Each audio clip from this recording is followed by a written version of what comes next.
მითების და კონსპირაციული თეორიების გავრცელებას აქვს სხვადასხვა მიზეზი და სხვადასხვა მიზეზით ვრცელდება ხოლმე დაწყებული ადამიანის ფსიქოლოგიიდან, გაგრძელებული ადამიანის განათლებით და დამთავრებული შემდეგ ამ ყველაფრის манипуლირებით, როდესაც მიზანმიმართულად ავრცელებენ რიგი დაჯგუფებები თუ ქვეყნები რაღაცა იმას რა ქვია, კონსპირაციულ თეორიას. ამ შემთხვევაში ჩვენ ერთი კუთხით გავავითაროთ საუბარი, ასე ვთქვათ, უпростоრად ხაზი გავუსვათ იმას, რომ ძალიან ჩვენ ეპოქაში ყოველ შემთხვევაში ძალიან აქტიურობს რუსეთი, ყველა კონსპირაციული მითების გავრცელებისთვის, ჩვენ გვახსოვს ვთქვათ, ლუგარის უმაღლესი კლასის და დონის ლაბორატორიაზე რა აბსურდულ რაღაცებს ავრცელებდნენ, ასევე გვახსოვს როგორ ავრცელებდნენ ანტივაქსერულ სისულელეებს, მოდი ესე ვთქვათ, დასავლურ ქვეყნებში. ახლა ამ ყველაფერს დაემატა იგივე ეს ფსევდომკურნალობების და იმის გავრცელება და თუჯე ინტერნეტ კავშირგაბმულობის, მობილური კავშირგაბმულობის გარშემო სიცრუების გავრცელება. ეს ერთი პირველ რიგში ემსახურება ხალხში პანიკის დათესვას და ქვეყნების და მთავრობების მიმართ უნდობლობის გაჩენას. ორი ემსახურება იმას, რომ ამ გავლენით ირიბი გავლენა მოახდინონ თუნდაც თქვათ არჩევნებზე, ან თუნდაც შეცვალონ ადამიანების მსოფლო მხედველობა, რომ აი დასავლეთი ცუდია და აი რუსეთი კი იცავს ყველაფერს და ასე შემდეგ. ანუ ამით манипуლირებენ და იღებენ, ასე ვთქვათ, თავის სარგებელს. და ტექნოლოგიურ განვითარებასაც ხელს უშლიან ცხადია სხვა ქვეყნებში. მოდი ახლა დავიწყოთ ჰომეოპათიით.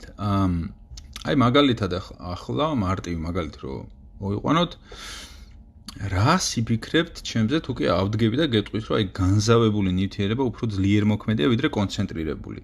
ან თქვათ, რომ კოფეინი შეიძლება უმკურნალოთ უძილობას.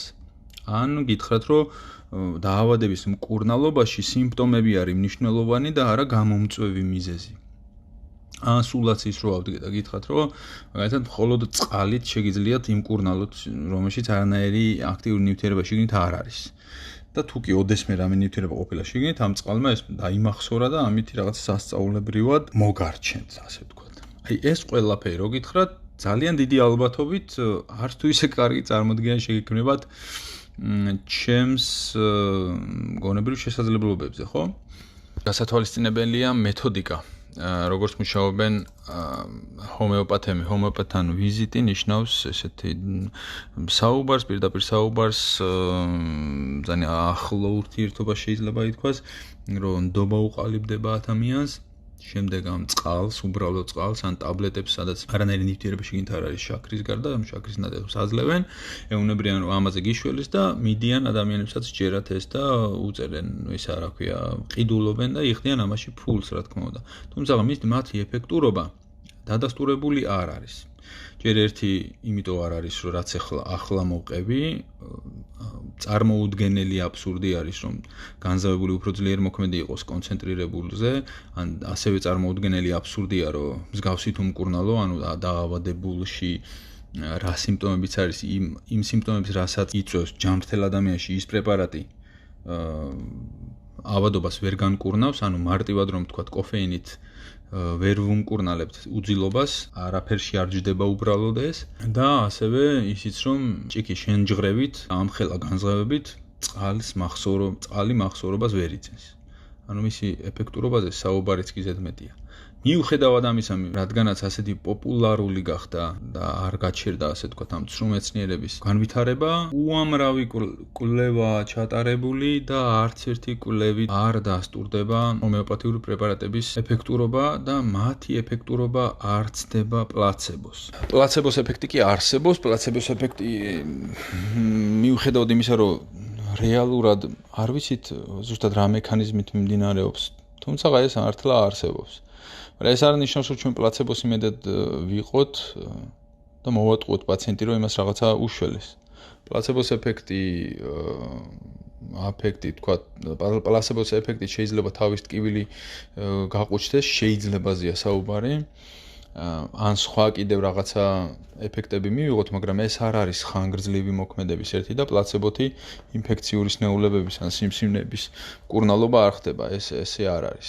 აქვე შემოდიან ხოლმე მე რჩდები ისე ჰომეოპათები და ჰომეოპათიის გულშემატკივრები და ამბობენ რომ პლაცებო რო იყოს მხოლოდ ბავშვებში ხო არ იმუშავებდაო, მაგრამ 21 საუკუნეში ჩვენ ვიცით უკვე და შესწავლილია რომ პლაცებო არა თუ ბავშვებში, ცხოველებშიც მუშაობს. ჩატარებული უამრავი კვლევებიდან ერთ-ერთი ვთქვათ, თან ეს კვლევები დაწყებული არის 1835 წლიდანაც კი. თან კვლევა თავისთავადვე ეს არ არის ინდულიგენცია, მთავარი არის რომ კარგად იყოს ეს კვლევა ჩატარებული და მაღალი დონის კვლევა, პირველივე კვლევა, რომელიც ჩატარდა 1835 წელს, ამ კვლევამბე აჩვენა თავის დროზევე, რომ ის ეფექტური არ იყო, თუმცა რა თქმა უნდა ამას ყურადღება არ მიექცა და მას მერე მოდის ბოლოს იყო ერთ-ერთი მაგალითი არის ავსტრალიის მიერ შეკვეთილი კვლევა, როდესაც მოხდა სხვადასხვა ასეულობით კვლევათა ანალიზი, რომელიც თვითონ ჰომეოპათიის ეფექტურობაზე იყო ჩატარებული და ვერც ერთ შემთხვევაში ვერ მოხდა ჰომეოპათიის ეფექტურის დადასტურება ცხადია. ამიტომ ჩვენ უნდა გვახსოვდეს, რომ ჰომეოპათიური პრეპარატებით ქრონიკული თუ მწვავე დაავადების მკურნალობა შეიცავს საფრთხეს. როგორც მინიმუმ ამ მკურნალობით ადეკვატური და ეფექტური მკურნალობის დაწყება ვერ ხდება და ეს შეიძლება იყოს, რა თქმა უნდა, სავალალო გააჩნია რა პათოლოგია ადამიანს და რისთვის მიდის ექიმთან სამკურნალოდ. ასე რომ ნონსენსზე და უაზრობაზე დაფუძნებული ცრუ მეცნიერება არ შეიძლება იყოს რაიმე განხილვის და სერიოზული განსჯის საგანი. თუმცა შესაძამებლად შეიძლება ვთქვათ, რომ 21 საუკუნეში ყველა აზრსა თუ უაზრობას აქვს არსებობის უფლება, მათ შორის ჰომეოპათიასაც აქვს არსებობის უფლება, ისევე როგორც მაგალითად ბრტყელი დედამიწის თეორიას აქვს არსებობის უფლება, მათ ყოველთვის ეყოლება მომხრე და მიმდევარი, ზოგი სუბიექტური რწმენით, ზოგი კი ფინანსური ინტერესების გამო, მაგრამ უნდა გვახსოვდეს, რომ სუბიექტური დამოკიდებულება არ ცვლის ობიექტურ რეალობას. ობიექტური რეალობა კი არის შემდეგი: დედამიწა მრგვალია და ჰომეოპათია კი არ მუშაობს. მიუხედავად იმისა, ნიანგის სისხლით იქნება რაიმე პრეპარატი დამზადებული თუ ექიდნეს ფრჩხილით. უბრალოდ არ მუშაობს.